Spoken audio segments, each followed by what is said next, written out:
In this courtroom hearing, Judge Boyd presides over the case of Mr. Casanova, a defendant who identifies himself as a sovereign citizen and repeatedly challenges the legitimacy of the court.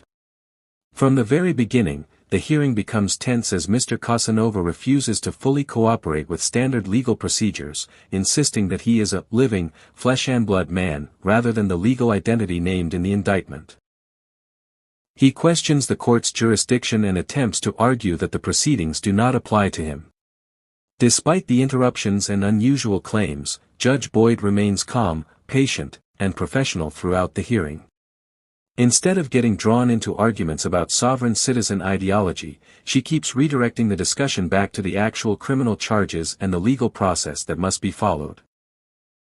The judge makes it clear that the court recognizes him as the defendant in the case regardless of the labels he chooses to use.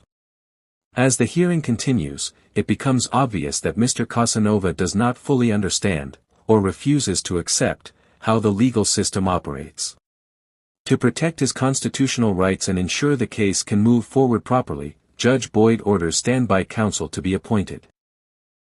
She explains that an attorney will help him understand the charges, the discovery process, and the deadlines set by the court. The judge also firmly reminds the defendant that he cannot avoid court appearances or reschedule hearings simply because he disagrees with the process.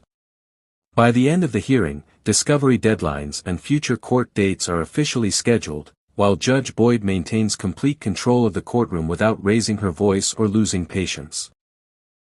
The hearing becomes a strong example of how judges handle sovereign citizen arguments by focusing strictly on facts